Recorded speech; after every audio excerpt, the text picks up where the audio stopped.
सम्मानीय निर्मल जी समूचे फुलेरा क्षेत्र का प्रतिनिधित्व कर रहे हैं और समूचे फुलेरा की जनता की ओर से आपका अभिनंदन, आपका स्वागत। अध्यक्ष लक्ष्मीकांत जी तोतला, देवकरण जी गुजर, नरेना देहात अध्यक्ष। तो मतलब मैं ये पूछ रही थी कि मतलब क्या होता है जब सरकार कुछ काम चालू करती है तो ये अनिवार्य होता है कि दूसरी सरकार को भी अच्छा, माने अगर वो सही स्कीम है, अच्छी स्कीम है, तो उसके आगे बढ़ाने का काम उसे भी करने की जरूरत है।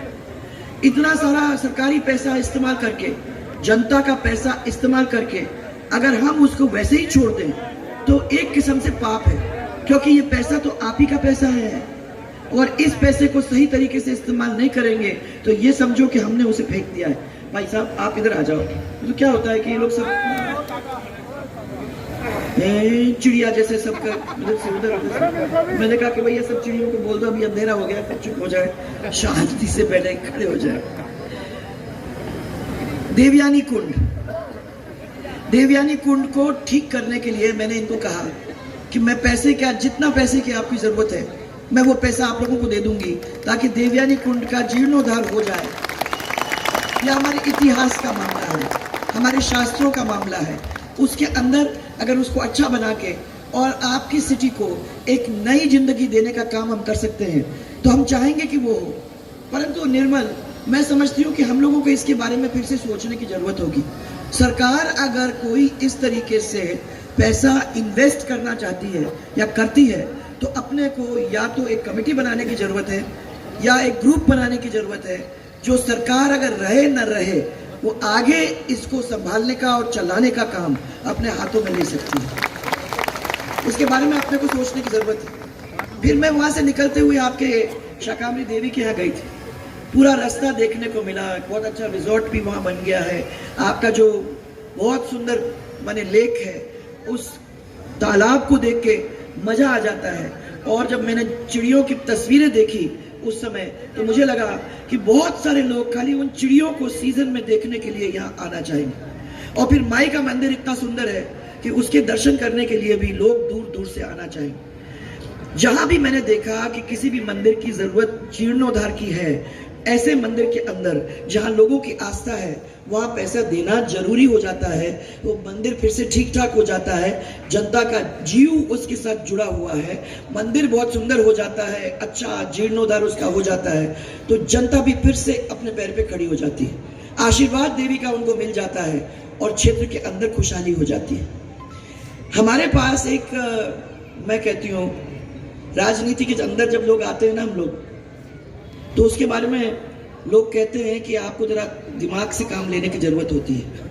वो ठीक है, दिमाग से तो काम लेना ही पड़ता है, परंतु अगर दिल से दिमाग से हम दोनों को मिला के काम नहीं करते तो मैं समझती हूँ कि हम जनता तक पहुंच ही नहीं पाएंगे।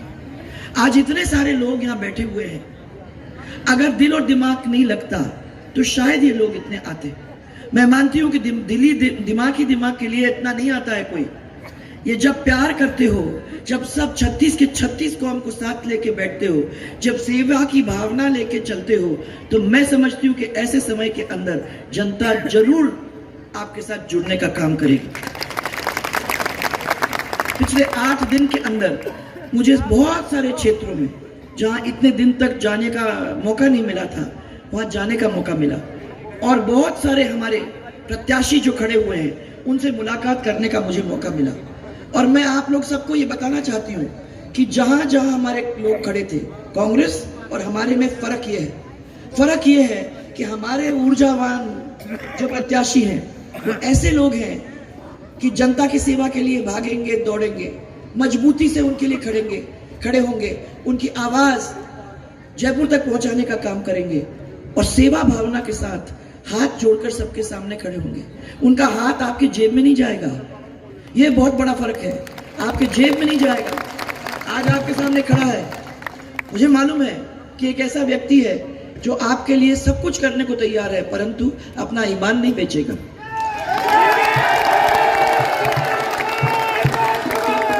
ये हमारे प्रत्याशी या हमारे प्रत्याशी और कांग्रेस के प्रत्याशियों के अंदर फर्क है। आज आप पूरे 5 साल के अंदर हमारे एमएलए जहां जहां थे वहां चले जाइए। कांग्रेस के एमएलए ने क्या नंगा नाच शुरू किया है वो आप लोग सब अच्छी तरह से जानते हो। चाहे ट्रांसफर हो, छोटे से छोटा क्यों ना हो, चाहे वो टीचर का हो, चाहे वो डॉक्टर का हो, चाहे वो किसान छोटे छोटे कागज अपने कराने के लिए दफ्तरों में जाते हैं, कोई चीज ऐसा नहीं हो सकता है बिना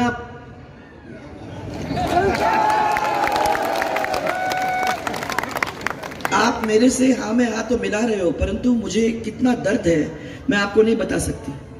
ये चीज जो हमारे क्षेत्र के अंदर फैल गया है ये हमारे लिए बहुत ही नुकसानदायक है। ये हमारे समाजों को तोड़ता है, हमारे बीच में दीवारें खड़ी कर देता है और हमारे जनता को और हमारे प्रदेश को पीछे ढकेल देता है। हमें चाहिए ऐसे जवान जो दौड़ेंगे आपके लिए, हमको चाहिए ऐसे जवान जो ऊर्जावान होंगे, जब आप दुखी हो रहे होंगे तो या आपके आंसू पहुंचने के लिए आपके साथ खड़े हो जाएंगे। ऐसे लोगों की हमें जरूरत है। हमें चाहिए ऐसे लोग जहां जब कोई किसी की मुसीबत हो जाती है तो उसमें खड़े हो जाते हैं।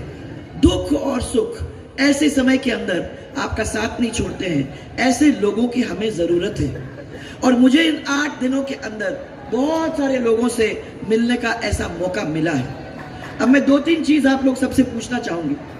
वादे बहुत किए कांग्रेस वालों ने आपसे, और वादे पूरे हुए कि नहीं हुए? आपको मालूम ही नहीं है कौन से वादे की बात कर रही हूं मैं? कौन सी बात है? अच्छा चलो, मेरे को 7 वादे किए हैं, उसमें एक तो बिजली है, मिल रही है। ये क्या जनरेटर की आवाज है? जनरेटर चल रहा है? अरे मुझे लगा सांबरी एक ऐसी जगह है जहां शायद जनरेटर नहीं चलता है और आप लोगों को अच्छी बिजली मिलती है। जयपुर के बिल्कुल पास ही है, तो क्या प्रॉब्लम हो सकती है? ये कह रहे हैं कि इलेक्शन जब आता है तो ऐसी बिजली आ जाती है, कुछ बिजली तो मिलती है, परंतु जब इलेक्शन नहीं आती है तो 5 साल में बिल्कुल ही नहीं आती है। बिजली गोल हो जाती है। पर मुझे तो किसी ने बताया कि इन लोगों ने आपको ये कहा कि हम आपको 100 यूनिट बिजली देने का काम हम करेंगे। मिली फ्री बिजली मिली? किसी को नहीं मिली ना। अब मिलेगी भी कैसी जब आपके ये बिजली ही नहीं है, तो कहां से मिलेगी फ्री? और आपको 72 घंटे में कोई ट्रांसफार्मर खराब हो गया तो आपको मिल गया क्या ट्रांसफार्मर? 15 नहीं, 72 दिन मैं कहीं ट्राइबल एरिया में गई हूँ, रो रो के मेरे को बोले कि हमारा तो ट्रांसफार्मर गया। तो वो तो कहा था कि 72 घंटे में आएगा, परंतु हमने 72 दिन तक इसको देखा नहीं। ये स्थिति है, ये स्थिति है। और बिजली के लिए हमने कह दिया। और भाइयों और बहनों, मैं कहना चाहती हूँ कि अगर अपनी सरकार रहती और अगर अपने को 5 साल और मिल जाते तो हमने जो बिजली की कंपनी, अरे भाई बोलो क्या हो गया?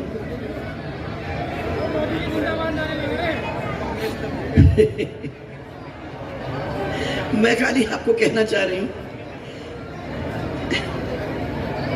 बोल। हाँ, उसको मैंने थोड़ा सा धक्का दे दो, वो निकल जाएगा शायद। ऐसे तो बहुत मीटिंग में मिले हैं पर मालूम नहीं चल जाता है। मैं ये कह रही हूं आपको कि अगर हमारी सरकार रहती तो जो 50-60 हजार करोड़ की हम लोगों के कर्जा लग गया था हमारे बिजली की कंपनीज पे, उसको हम लोगों ने 10,000 करोड़ तक लाके छोड़ दिया था। सरकार रहती तो हम लोगों के बिजली के दाम 2 रुपए, 2.5 रुपए, 3 रुपए वहां तक हो जाते। पर अब फिर से 95,000 करोड़ तक कर्जा बढ़ गया है। अब फिर से आपको उसी रास्ते से जाना पड़ेगा जिस रास्ते से हम लोगों ने इतने बड़े मुश्किल से आप लोग तक निकालने का काम किया। अब मुझे समझ में नहीं आया, ये जो अपना है ना, एक बार दूसरा, ये कोई जरूरी नहीं है। काम के ऊपर अपने को वोट देने की जरूरत है।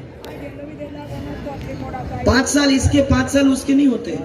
आपको याद होगा पिछले 5 साल में मैंने गौरव यात्रा निकाली थी और गौरव यात्रा में आप लोग सबके बीच में आके मैंने पूरी रिपोर्ट कार्ड आपको दी कि ये काम हुए। और मैंने आपसे पूछा और आप सबने मुंडी हिला हिला के मेरे को हाँ ये भी हो गया, वो भी हो गया, वो भी हो गया, और ताली बजा बजा के बहुत खुश हुए। तो मैंने कहा कि भैया जब काम इतना सारा किया है तो फिर तो साथ भी देंगे ही देंगे। यहाँ तो किया, यहाँ मैं नहीं कहूंगी आपने, यहाँ तो किया, यहाँ आपने किया, यहाँ तो किया, मैं आपकी नहीं कहूंगी। हिंदी हिला हिला के मेरे को सबने कहा है सरकार बनाएंगे, सरकार बनाएंगे, चिंता बिल्कुल ही मत करना। मैंने इन लोगों को कहा कि क्या बात हो गई, कर्जा माफ करने के बाद, सर्टिफिकेट आप लोगों को देने के बाद इतना बड़ा वादा किया, वो पूरा किया कि नहीं किया? पूरा किया कि नहीं किया? सब लोगों को जिनको कर्जा माफ कराना था वो कर्जा माफ उनका हो गया। तो कांग्रेस वाले खाली आप लोगों के बीच में आके बोल गए कि चिंता मत करो, हम आपके सब कर्जे माफ कर देंगे। यहाँ पढ़े लिखे लोग बैठे हुए हैं, बताओ मुझे भैया, क्या सब कर्जे 10 दिन में माफ हो सकते हैं? तो उसी समय यहां से आवाज उठनी चाहिए थी, आसपास के गांव तक पहुंचनी चाहिए थी कि क्या तमाशा है। सबको मालूम है कि ये तो कहने वाली बातें हैं। 10 दिन के अंदर किसी का कर्जा कहीं माफ हो सकता है? जब हम जानते हैं कि नहीं हो सकता है तो हम इस सरकार को, जिसने अच्छा काम अपना किया, उसको क्यों हटाने का काम करें? ऐसे व्यक्ति लोग फिर भी जब अपन आए विधानसभा के अंदर, बाद में 73 सीट अपनी जीत के हम लोग आए। लोगों ने कह दिया था कि भैया तो 30 सीट से ज्यादा नहीं आएंगे। मैंने इन लोग सबको कहा कि सवाल ही नहीं उठता है, जब आपने इतना अच्छा काम किया है तो लोगों का साथ भी अपने को मिलना चाहिए और मिलेगा। हाँ, कोई लोग गलती करेंगे, ये सोच करके गलती करेंगे कि एक सरकार ने हमारे लिए इतना अच्छा काम कर दिया है तो दूसरी सरकार आएगी तो शायद अगर वादे कर रही है तो वादे भी पूरे कर देगी, उनको भी एक मौका हम दे देंगे। इसलिए बुरा नहीं मानना चाहिए। परंतु मैं उनके दूसरे वादे पे आती हूँ, बेरोजगारों को सबको नौकरी मिल गई,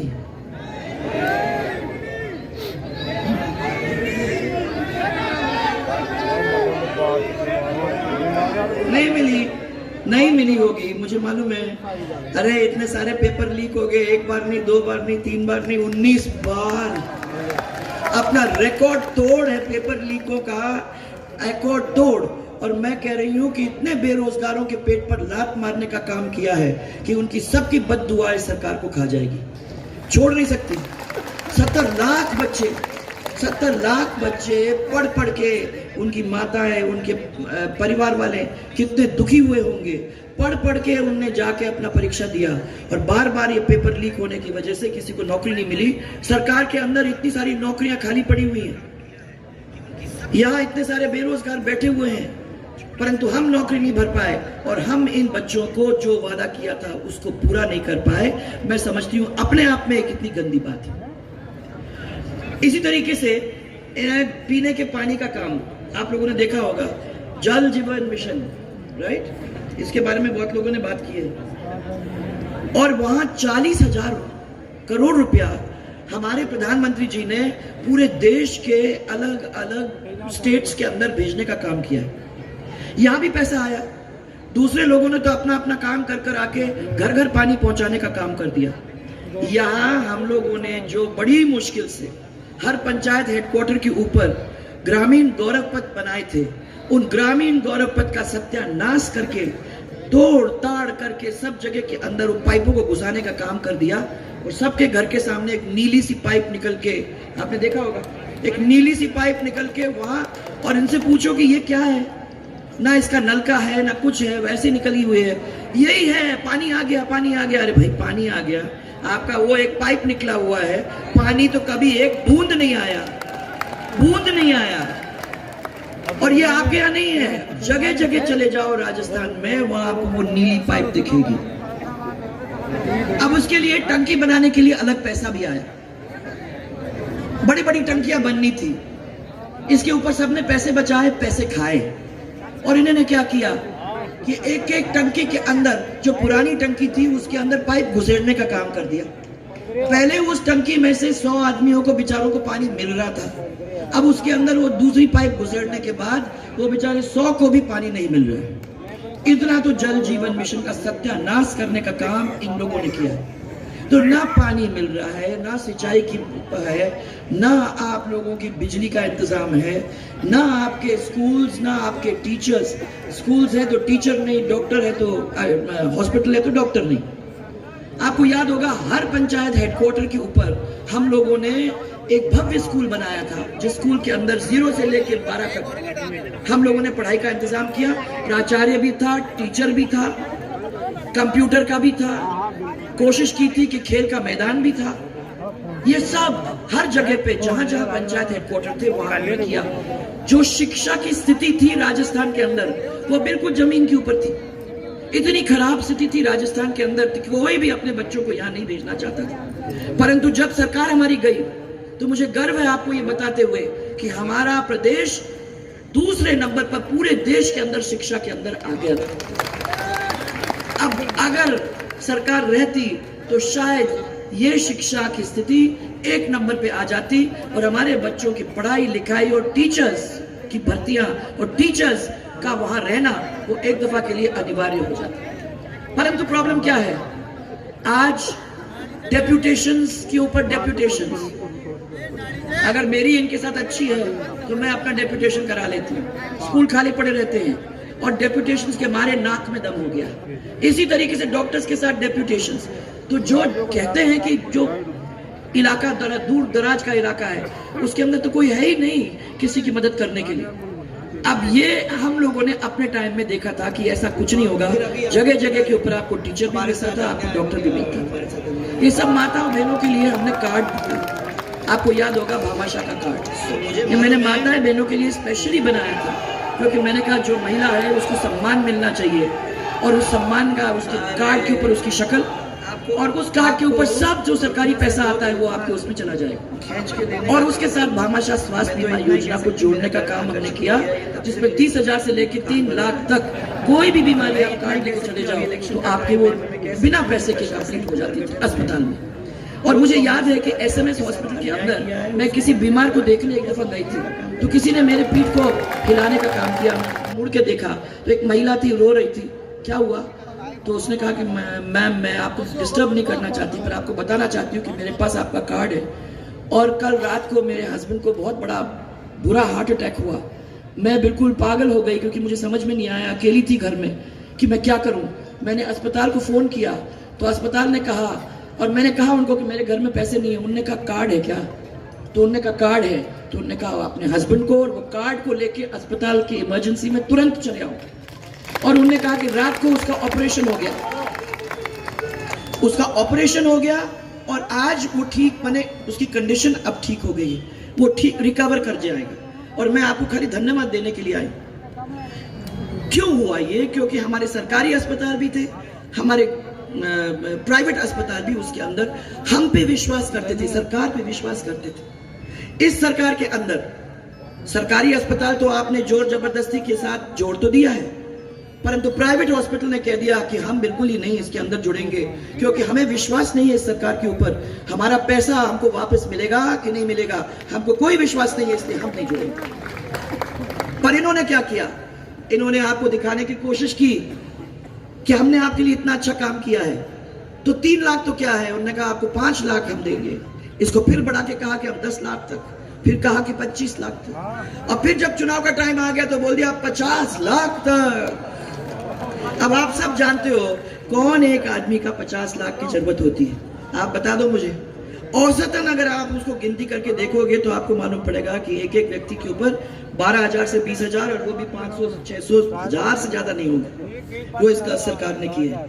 मैं इसीलिए आपको कहना चाहती हूँ, अभी 2 दिन पहले अगर आपने फ्रंट पेज देखा होगा अखबार का तो उसमें लिखा है कि 25 लाख तक, और आज अगर उनका घोषणा पत्र उठा के देख लो उसमें लिखा है 50 लाख तक। तो इनको ही नहीं मालूम है कि कितने लाख देने वाले हैं। इसीलिए ऐसे लोग जो झूठे वादे करते हैं उनके पचड़ों में पड़ना बिल्कुल ही अच्छा नहीं है।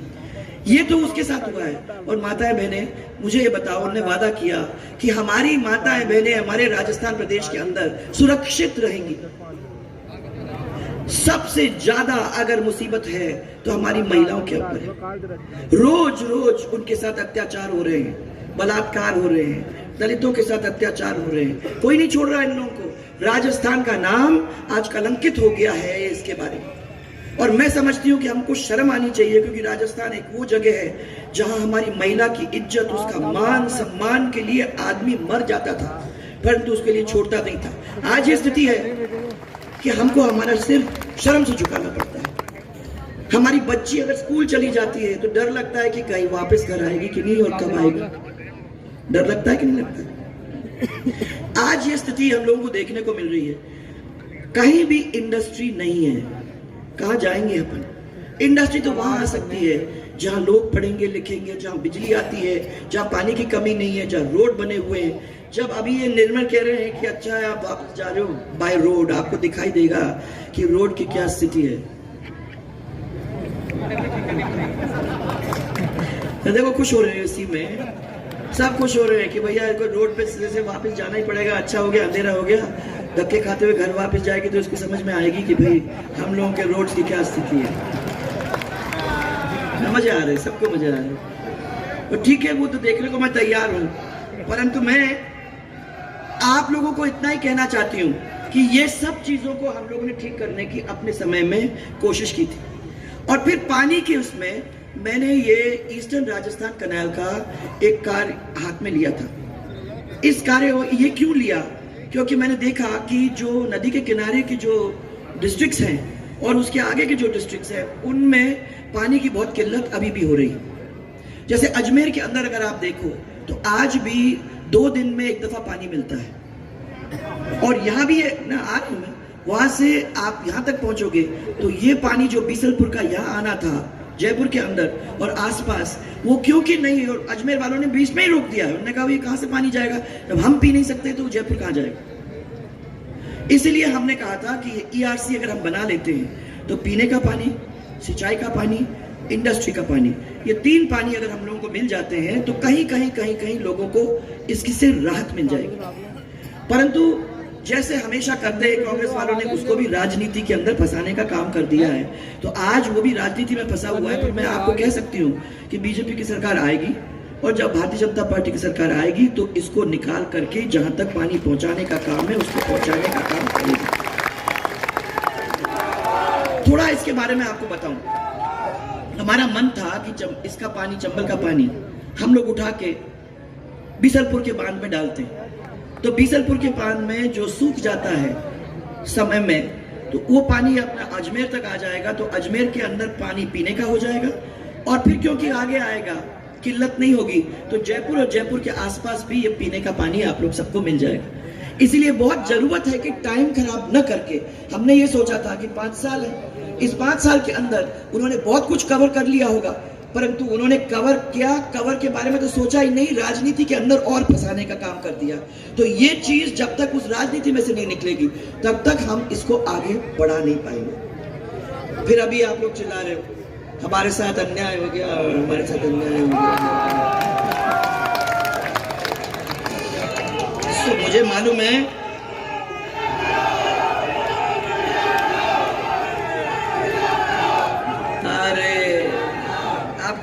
आपको इतना सा दो तो इतना खींच के देने का काम कर रहे हैं। मैं तो इतना ही कह सकती हूँ, मेरा ध्यान आकर्षित हो गया, ये तब से मेरे कान भर रहा है। मैं इतना ही कह सकती हूँ, अभी इलेक्शन का टाइम है, पर मैं कह सकती हूँ कि प्रशासनिक पुनर्गठन में जो कांग्रेस सरकार ने आपके साथ अन्याय किया है उसके बारे में फिर आगे चल के अपन देखने का काम करेंगे।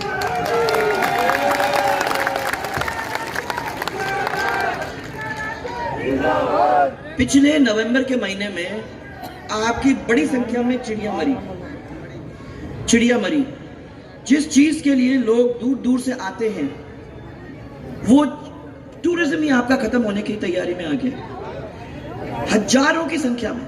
हाँ, अब वो तो उसके बाद पहले तो चिड़िया मरी, उसके बाद फिर आपकी गायों का हुआ। वो मैं इसलिए कह रही हूं आप लोगों को कि अगर ऐसा ही चलता जाएगा तो आपका टूरिज्म तो बिल्कुल ही खत्म हो जाएगा।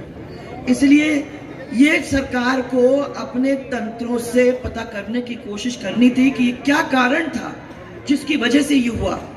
आज तक इस सरकार ने ये पता करने की कोशिश ही नहीं की है कि ये मरी तो क्यों मरी, छोड़ दिया भगवान के ऊपर, मर गई, हो गया, सब कुछ खत्म। अब इसके बारे में अपने को पता करने की जरूरत नहीं है। और मैं समझती हूँ कि बहुत जरूरी है, क्योंकि आगे चल के कभी होता है तो ये प्रॉब्लम आनी नहीं चाहिए फिर से। इसको किस तरीके से खत्म कर सके उसके बारे में हम लोगों को मिलकर सोचने की जरूरत है। ये मैं समझती हूँ कि निर्मल जी आप जीत के जाओगे तो हाँ, आपको भी ये बात ऊपर वालों को कहने की जरूरत है।